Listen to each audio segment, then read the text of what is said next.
Սկսում ենք կարծես թե այնտեղ մենք տեսնենք պետք է սկսի բարի երեկո սիրելի հետևորդներ, սկսում ենք մեր հերթական լայվը հոգեսոցիալական կարգավորման կենտրոնից եւ ինչպես խոստացել ենք մեր հյուրն է Աննա Խաչատրյանը։ Բարի երեկո Աննա, շնորհակալություն եւ հրավերը ընդունելու եւ այս նախաձեռնությունը սկսելու համար։ Աննա Խաչատրյանը հոգեբան է, նաեւ հավասար խորհրդատու։ Այսինքն հոգեբան շատ գործընկերներ մենք ունենք, բայց հոգեբան հավասար խորհրդատու կոնկրետ քարսկեղի հետ կապված Աննան միակն է մեզ համար եւ կարծում ենք քչերից մեկն է կամ երևի բացառիկ է, ով ունեցել է փորձ քարսկեղի հաղթահարման, ընդ որում ամենածայրահեղ վիճակում եւ կարողացել է վերապրել, այսինքն մարդ է, ով նայել է մահվան աչքերին եւ կարողացել է այնպես հարաբերությունները կազմակերպել, որպեսզի իրեն հանգիստ թողնի եւ ինքը հաղթահարի դա եւ պատրաստ է սիրով կիսվել իր փորձով բոլոր նրանց հետ, ովքեր կարիքը կունենան։ Այնպես որ համեցեք Աննա մեր հետևորդներին, ովքեր որ մասնագետներ չեն, այսինքն մարդիկ են, ովքեր հետաքրքրված են նման խնդիրներով եւ ինչ կցանկանաք իրենց ներկայացնել։ Բարև ձեզ, շնորհակալ եմ ինձ այս տարածքը տալու համար։ Այո, փորձս բավականին լուրջ է այս առումով եւ պատրաստ եմ նաեւ օգնել նրանց, ովքեր որ կարիք ունեն, քանի որ այդ ուժը մեջս գտել եմ անցնելու այդ ճանապարհը եւ կարծում եմ, որ որպես մարդ, որ անցել եմ այդ ճանապարհը, կարող եմ առավել օգտակար լինել նրանց, ովքեր որ կարիք ունեն։ Ինքս հիշելով ինձ հասկանում եմ, որ այդ վիճակում, այդ դիագնոզով մարդը առաջնային ուզում է հանդիպել նրան, ով փորձ ունի, ով կքաջալերի, ով կմոտիվացնի, հույս կտա եւ կլինի օրինակ։ Դրա համար կարծում եմ, որ այստեղ անելիք ունեմ։ Եվ պարոն Սողոյանը ասեց մահվան հետ պայմանավորվածություն ունեմ, որ միգուցե այս միսիան իրականացնենք եւ միգուցե արդեն միասին։ Այո, շատ սիրով Աննան ներգրավել է մեր կոլեկտիվում, հոգեսոցիալական կարգավորման կենտրոնի կոլեկտիվում եւ վաղը մենք ավելի մանրամասն ծրագիրը կներկայացնենք, որի իմաստն է, երբ որ մարդիկ խուճապահար են լինում, որովհետև ցանկացած ախտորոշում մարդկանց լարվածություն է առաջացնում, իսկ եթե կյանքի սպառնացող ախտորոշումը սա արդեն շատ հաշիվներ է խառնում մարդկանց մոտ, առավել ևս եթե պարզում է, որ բանը բանից կարծես թե անցել է, եւ այդ ժամանակ բժիշկները անում են ամեն ինչ մարդուն օգնելու։ Շատ դեպքերում հաջողում են, դեպքեր են լինում, երբ չեն հաջողում։ Եվ ինչպես մեզ առաջի կուրսից էին սովորեցնում, բժիշկը եւ հիվանդությունը պայքարում են հիվանդի համար։ Եվ հիվանդը ում կողմից կլինի, նա էլ ավելի հավանական է, որ կհաղթի։ Աննայի միսիան մենք գտնում ենք նրանում, որ մարդկանց օգնի, ոչ միայն որպես հոգեբան, ինչի լավ մասնագետ է նա նաև որպես հավասար խորհրդատու, ով ներսից գիտի այդ ամենը եւ պատրաստ է մարդկանց հետ աշխատել։ Աննա, դուք ներկայացնում եք, որ 5 փուլեր է անցնում մարդը այդ ժամանակում։ Մի քանի բառով կներկայացնեք դա։ Իրականում դրանք 5 փուլեր չեն։ Իրականում դրանք իմ 5 դասերն են, որ ես ստացա բուժման ընթացքում։ Առաջի եւ ամենակարևոր դասը, ես չեմ ուզենա հիմա բոլոր փակագծերը բացել, եկեք դրա մասին խոսենք վաղը, բայց առաջի այսպես մտածելակերպը փոխող մեսեջը ես ստացա գերմանացի բժշկուհուց, ով ասեց, որ մենք բժիշկներս անում ենք քո բուժման 50%-ը։ Այն մնացած 50%-ի պատասխանատուն դու ես։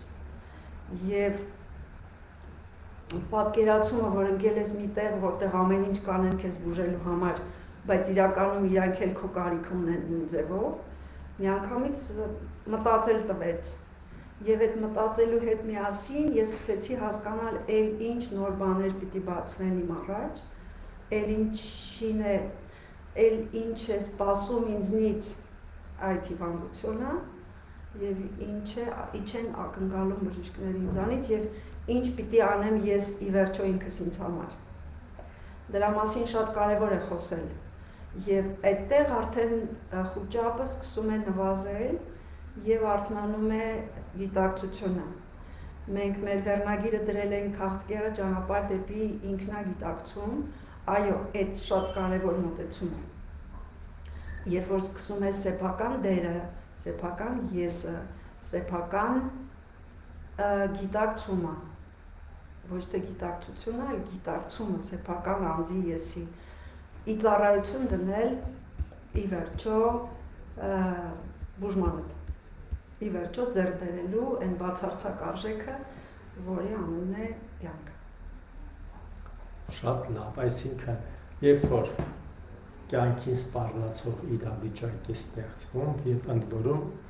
բնականաբար մարդիկ իրենց գործը անում են եւ շատ լավ են անում, բժիշկները չափազանց լուրջ աշխատանք են իրականացնում, բայց շատ կարեւոր է, որպեսզի դուք կարողանաք մարդկանց ներկայացնել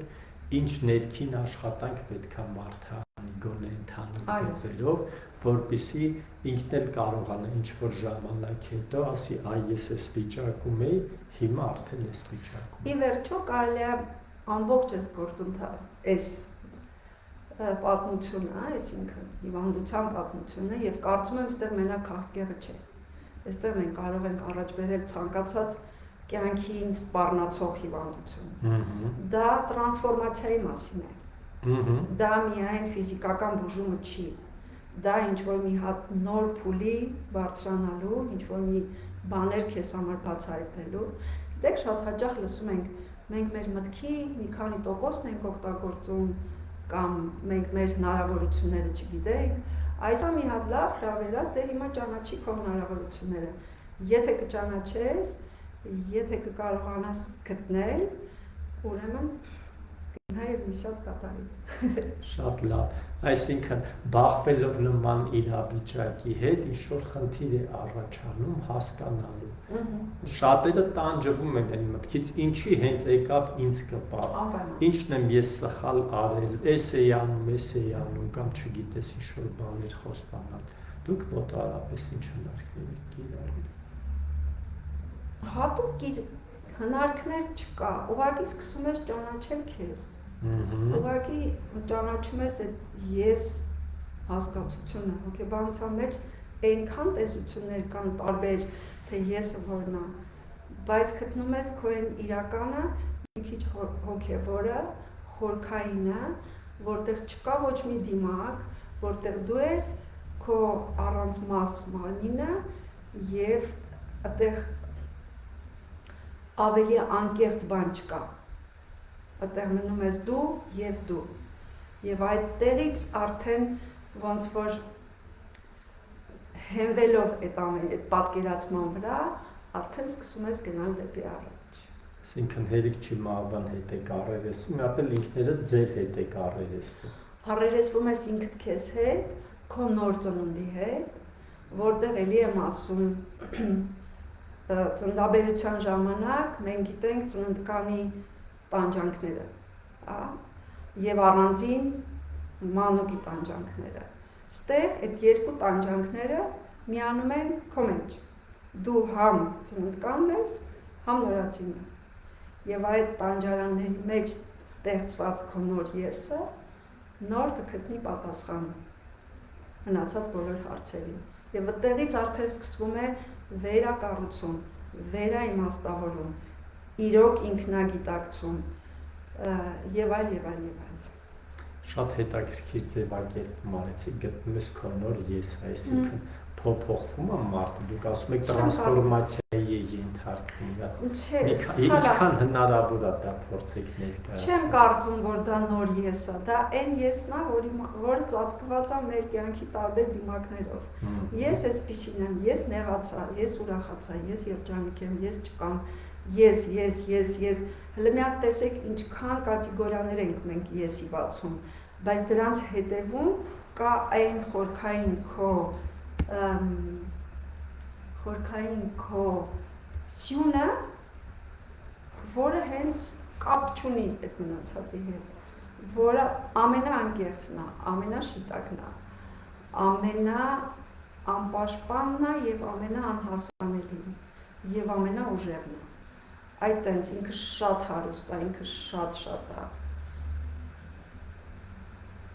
Ես կարծում եմ, որ այստեղ մի քիչ, այո, մենք խոսում ենք երկրորդ ծննդի մասին։ Եթե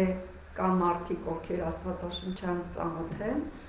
երբ որ խոսվում է երկրորդ հոգևոր ծննդի մասին, ես կարծում եմ, որ այստեղ մի քիչ կա դրա արձագանքը։ Շատ լավ, մեր հետևորդներից Կարինե Թաթարյանը, Նայիրա Բանյանը ողջունում են այս նախաձեռնությունը, համարում են, որ շատ կարևոր է, շնորհակալություն, որ հետևում եք մեզ, կոմենտներ եք գրում, դրանք մեզ ոգևորում են։ Մենք վաղը ժամը 5:30 նախատեսել ենք ծրագրի ներկայացումը հոգեսոցիալական կարգավորման կենտրոնում եւ մեր որոշ գործընկերների հրավիրել ենք, որպեսզի մասնակցեն, այնտեղ ավելի գործնական եւ բովանդակային կներկայացնենք ամբողջ իրավիճակը եւ հետագա քայլերը, որոնք մենք նախատեսում ենք։ Իսկ հետագա քայլերը լինելու են, որ Աննա սկսելու է օգնել այն մարդկանց, ովքեր հայտնվել են նման իրավիճակում, եւ որպես հոգեբան, եւ որպես հավասար խորհրդատու, բնականաբար համագործակցելով բժիշկների հետ, որովհետեւ երբեմն լինում են մարդիկ, ովքեր ինչ-որ դժվար ժամանակներում վերապրում են եւ հետո սկսում են ամեն ինչը վերագրել իրանց, մոռանալով են մեծ աշխատանքի մասին, որ բժիշկները անում են։ Եվ շատ կարևոր է, որ ձեր բժիշկն է, ինքը նույն գերմանացի բժիշկը ասել նման բաներ։ Այո, անպայման, եւ կարծում եմ, որ իմ բժիշկը, ես այն ժամանակ տենց բաներից տեղյակ չէի, բայց զրուցելով իր հետ հիմա արդեն, երբ ստացա հոգեբանի մասնագիտություն, իդեպ հենց սրա համար, որ իրավունք ունենամ աշխատել մարդկանց հետ նաեւ որպես հոգեբան, ես հասկացա, որ նա հատուկ վերապատրաստում անցած մեկն էր եւ պարտադիր այստեղ հիվանդի հետ, նման ծայրահեղ սահմանագծին կանոց հիվանդի հետ միայն պետք է լինի նման գիտելիքներով մեկը։ Օրինակ ինքը ինձ ասում էր, ես գիտեմ, որ դու ունես հարց, ես գիտեմ նաեւ, որ դու այդ հարցի պատասխանը անպայման կգտնես, դա կլինի մի գիշերվա մեջ, մի օրվա մեջ, մի շաբաթում, մի տարվա մեջ,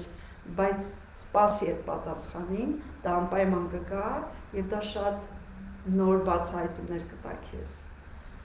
Եվ տարիներ հետո նոր կարողացա վերաիմաստավորել այս ամբողջը, նորից հիշել իրեն եւ հիմա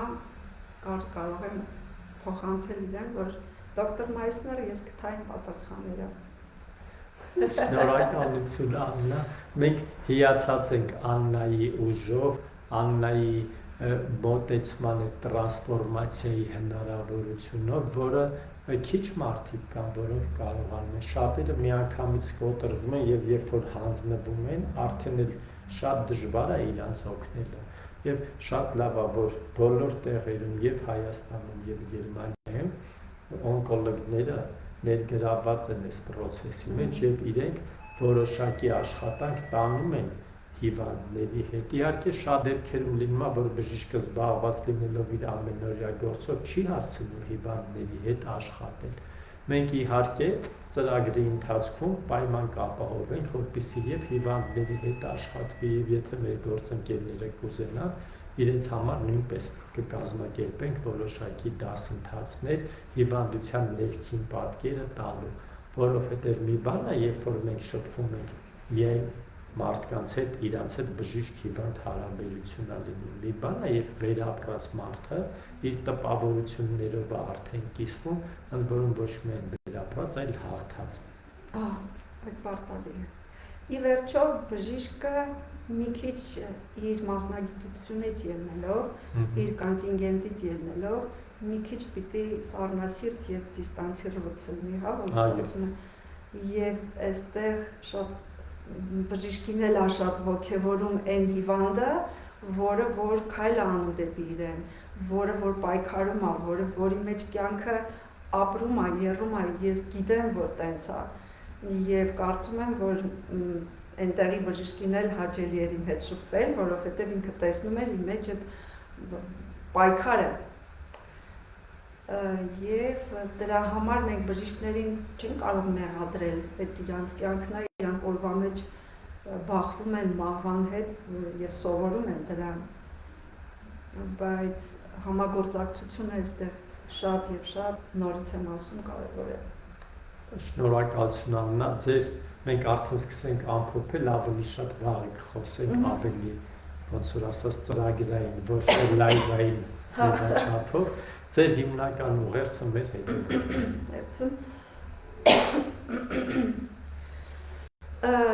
Ես ինչ կարող եմ ասել, ես պիտի ասեմ միայն հետևյալը, որ քանի կա կյանքը, ուրեմն կա պայքարը, որ ոչ մի դիագնոզ, ոչ մի վատ լուր, ոչ մի վախ չպիտի կանգնացնեն մեր պայքարելու ուժը։ Եվ իրոք մարդու միտքը կարող է անել ուղղակի հսկայական հեղաշրջումներ։ Եվ ես շատ ուզում եմ այս հաղորդագրությունը փոխանցել մանավանդ եւ առաջի հերթին այն մարդկանց, ովքեր որ այո, այսօր բախվել են շատ ծանր իրականության հետ։ Ես կուզեի լինել օրինակ դրա վառ օրինակը։ Վաղը ես պատրաստ կլինեմ մի փոքր բացել վարակույրը եւ պատմել իմ մասին, նկարագրել այն կետը, որտեղից եմ ես սկսել, նկարագրեմ այն վիճակը, որտեղից եմ ես ինձ հանել եւ միգուցե մի քիչ ավելի հասկանալի կդառնա։ Շնորհակալություն Աննա, շատ շնորհակալություն եք։ Ես Աննային իմ մտքում հայմատնում Մյունխհաուզեն հետ, որը իր մազերից բռնած կարողացավ ինքը իրեն դուրս բերել, իհարկե Մյունխհաուզերին օգնող չկար, Աննային բժիշկներն էին օգնում, բայց միևնույն է, եթե մարդը ճիշտ ընտրություն է կատարում, եթե մարդը չի հանձնվում, նա մեծապես օգնում է բժիշկներին իրենց աշխատանքը իրականացնելու։ Եվ բոլոր նրանք, ովքեր երբևէ ինչ-որ ժամանակ կուզենան հանձնվել, ապա նայելով այս լայվը, լսելով Աննային, թող իրանց մեջ հարց տան, ինչու եթե Աննան կարողացել է, ես չեմ կարող։ Եվ առավել ևս, որ Աննան պատրաստ է օգնել, որպեսզի դուք էլ հաղթահարեք ձեր խնդիրները։ Շնորհակալություն։ Շնորհակալություն հարգելի հետևորդներ, կհանդիպենք հաջորդ երկու շաբթի, առողջ եղեք։